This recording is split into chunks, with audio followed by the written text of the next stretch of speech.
Hello everyone, welcome to Knowledgist. आज हम बात करने वाले हैं स्टैटिक बैंकिंग की। ओके, आज से ये सेशन हम शुरू कर रहे हैं स्टैटिक बैंकिंग का, जिसमें हम एमसीक्यू के माध्यम से आपको स्टैटिक बैंकिंग की जानकारी देते रहेंगे।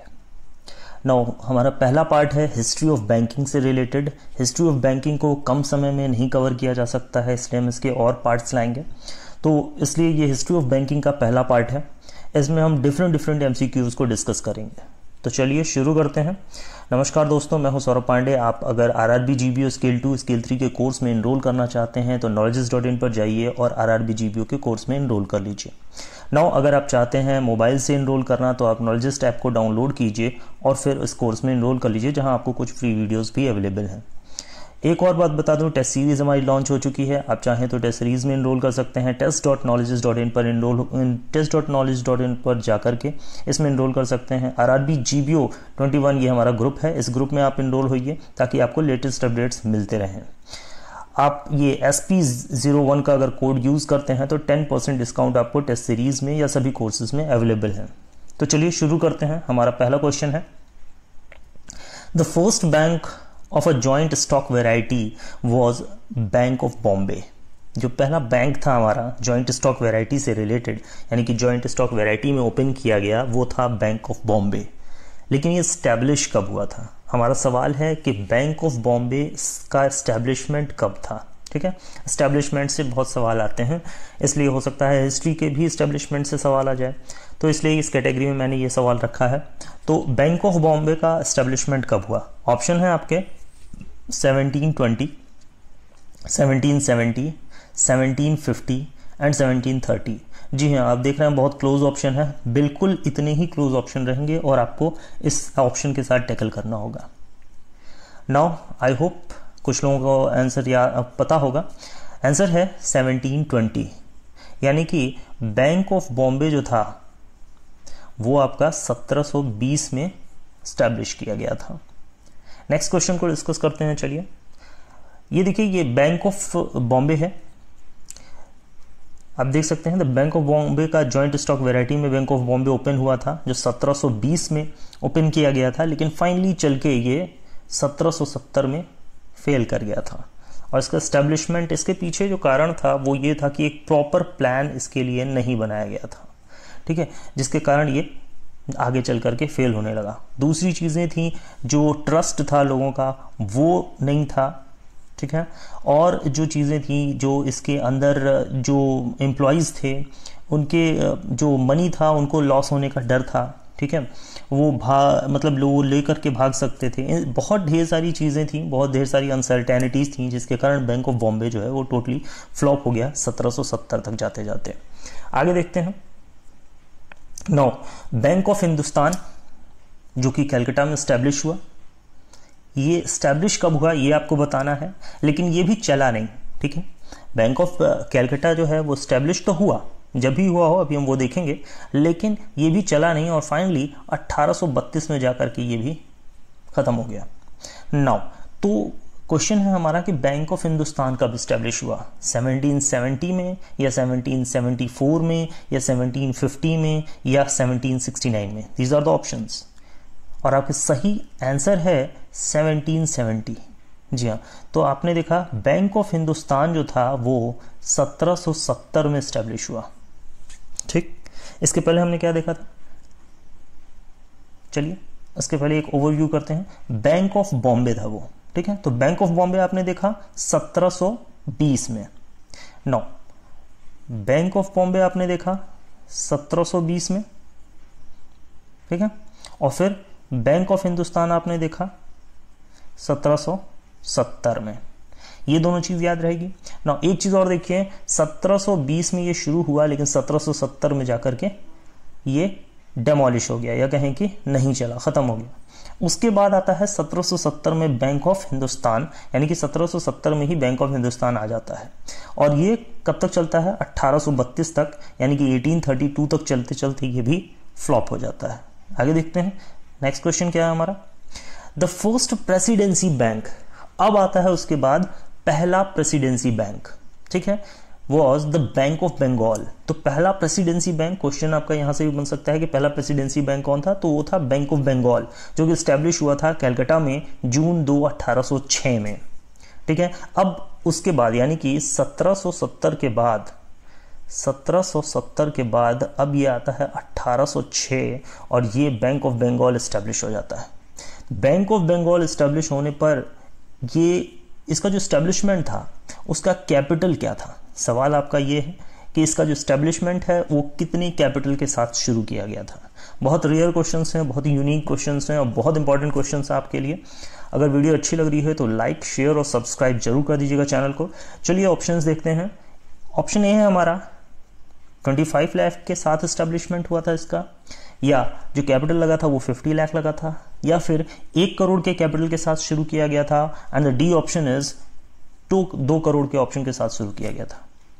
Now the right answer is ₹50 lakh. Okay, 50 lakh के कैपिटल से, 50 लाख रुपए के कैपिटल से 1806 में, फिर से देखते हैं, 50 लाख के कैपिटल से 1806 में ये बैंक ऑफ बंगाल जो है वो स्टैब्लिश किया गया था। ठीक है, कहां पर, कलकत्ता में।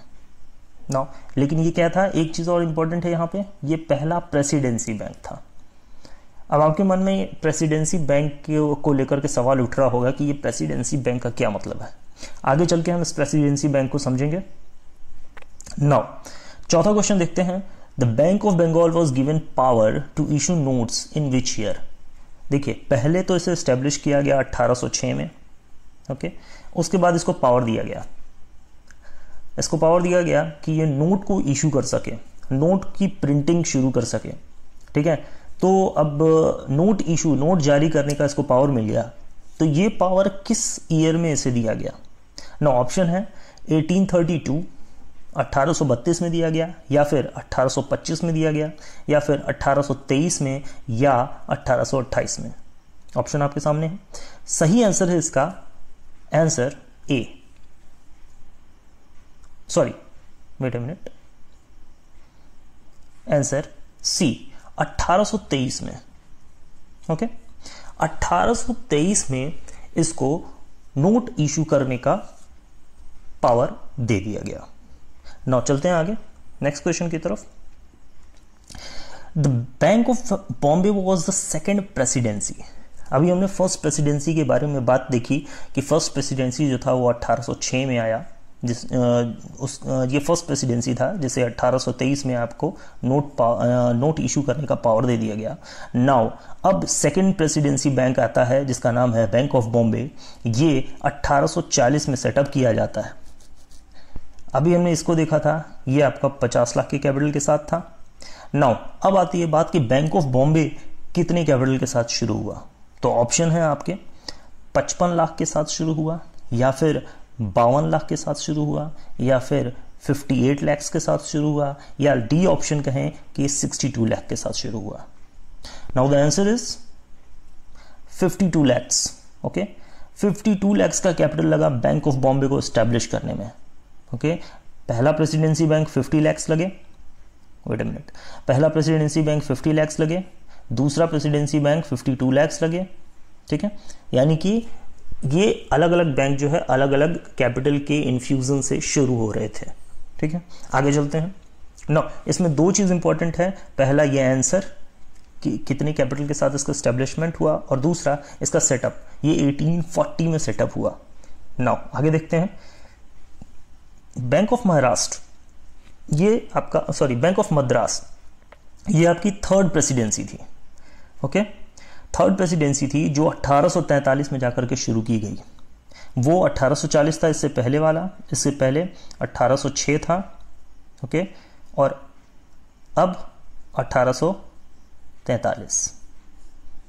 ये आपका कितना कैपिटल के साथ था, 50 लाख के कैपिटल के साथ था, ये 52 लाख के कैपिटल के साथ था। अब आपको बताना है कि तो फिर ये कितने कैपिटल के साथ शुरू किया गया, यानी कि bank of Madras. Bank of Madras कितने कैपिटल के साथ शुरू हुआ था। ना ऑप्शन है आपके 20 लाख, 30 लाख, 40 लाख और 50 लाख। इसका सही आंसर है बी, 30 लाख के साथ शुरू हुआ था। ओके, यानी कि 3 प्रेसिडेंसी तीनों अलग अलग कैपिटल के इन्फ्यूजन से शुरू किए गए। 50 लाख के इन्फ्यूजन से पहला प्रेसिडेंसी बैंक बना, दूसरा प्रेसिडेंसी बैंक 52 लाख के, और तीसरा प्रेसिडेंसी बैंक 30 लाख के इन्फ्यूजन से बना। तो चलिए अब बात कर लेते हैं कि फिर ये प्रेसिडेंसी का क्या मतलब था। नाउ देखिए, जो प्रेसिडेंसी बैंक थे वो 3 प्रेसिडेंसी में शुरू किए गए थे, ठीक है। 3 प्रेसिडेंसी में इनको सेटअप किया गया था। क्यों? क्योंकि ये जो एडमिनिस्ट्रेटिव पावर थी, जो ज्यूरिडिक्शन पावर था, यूनिट्स ऑफ एडमिनिस्ट्रेटिव ज्यूरिडिक्शन जहां जहां पर थे वहां पर ये शुरू किया गया था, इसीलिए इन्हें प्रेसिडेंसी बोला गया, ठीक है। और ये एडमिनिस्ट्रेटिव ज्यूरिडिक्शन पावर जो थे वो मतलब क्यों थे वहां पे, मतलब ये गवर्न होते थे एक्चुअली ईस्ट इंडिया कंपनी से, ठीक है।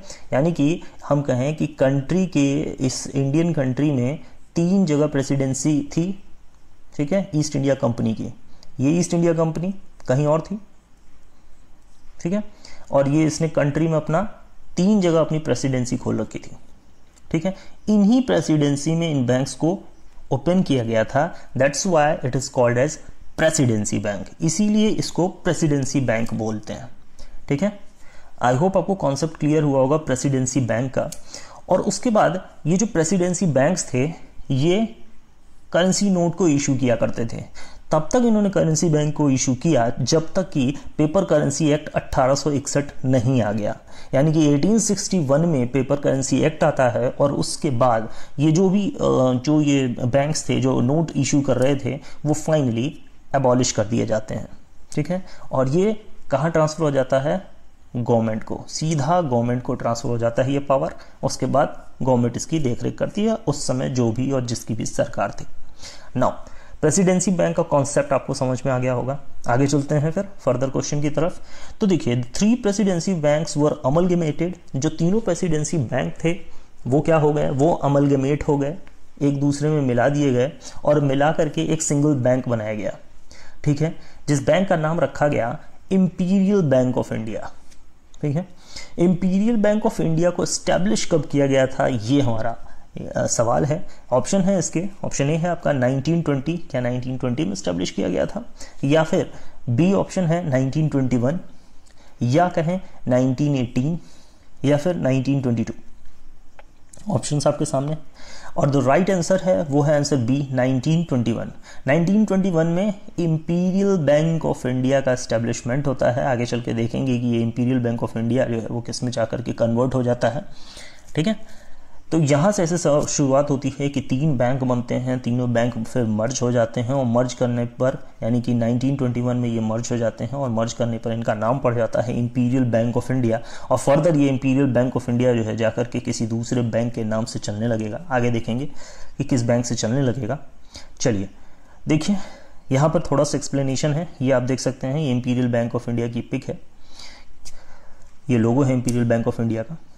Now, the 3 presidency banks were amalgamated into single bank that was called Imperial Bank of India 1921 में। The Imperial Bank of India also functioned as central bank, ठीक है। ये जो Imperial Bank था ये सेंट्रल बैंक की तरह काम करता था prior to the establishment of, जब तक कि Reserve Bank of India 1935 में बन नहीं गया तब तक Imperial Bank of India जो है वो एज अ सेंट्रल बैंक की तरह काम करता था। ध्यान दीजिएगा Imperial Bank of India जो है वो आपका रिजर्व बैंक में कन्वर्ट नहीं हुआ था। इससे ये अंदाजा मत लगा लीजिएगा कि imperial bank of India he reserve bank of India में कन्वर्ट होता, बिल्कुल नहीं। इंपीरियल बैंक ऑफ इंडिया चलता रहा और तब तक इसने वो जिम्मेदारी संभाली जो अभी रिजर्व बैंक ऑफ इंडिया अपनी जिम्मेदारी संभाल रहा है। जब रिजर्व बैंक ऑफ इंडिया आ गया तो वो जिम्मेदारी रिजर्व बैंक ऑफ इंडिया ने ले ली और इंपीरियल बैंक ऑफ इंडिया को कन्वर्ट कर दिया जाएगा आगे चलकर, उसे देखेंगे। नाउ आगे देखते हैं। Thus, during this phase, the Imperial Bank of India performed 3 set of functions, ठीक है। इस तरह से ये 3 set of functions को परफॉर्म करता था जब तक कि आरबीआई नहीं आया था। कौन कौन से फंक्शंस थे? कॉमर्शियल बैंकिंग का भी काम करता था, ठीक है, सेंट्रल बैंकिंग का भी काम करता था और बैंकर्स टू द गवर्नमेंट का बैंकर भी बन के काम करता था। यानी कि रिजर्व बैंक ऑफ इंडिया जो है वो कॉमर्शियल बैंकिंग नहीं करता, ठीक है, सेंट्रल बैंकिंग करता है और बैंकर्स टू द गवर्नमेंट करता है, ठीक है। तो बेचारा ये तो तीनों बोझ सह रहा था। रिजर्व बैंक ऑफ इंडिया ने आकर के इसका थोड़ा सा बोझ कम कर दिया, ये कह सकते हैं। नाउ चलिए नेक्स्ट क्वेश्चन देखते हैं।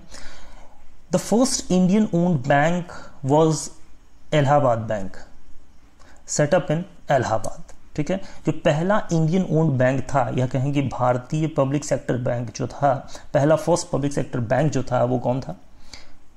इलाहाबाद बैंक था, जो ओपन हुआ इलाहाबाद में।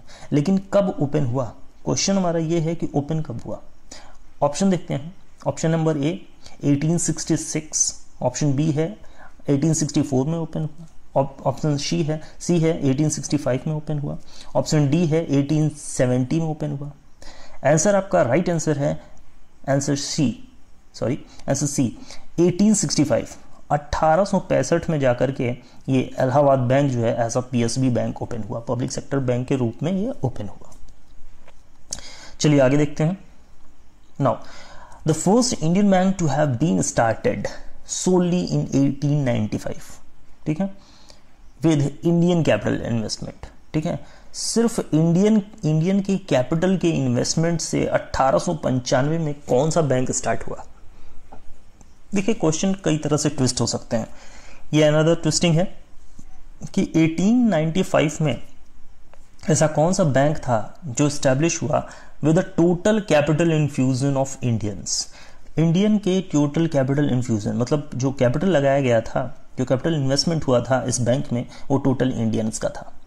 ये कौन सा बैंक था? ऑप्शन देखते हैं। ऑप्शन है आपका पंजाब नेशनल बैंक, दूसरा है बैंक ऑफ इंडिया, तीसरा है सेंट्रल बैंक ऑफ इंडिया, और चौथा है यानी कि लास्ट ऑप्शन है इलाहाबाद बैंक।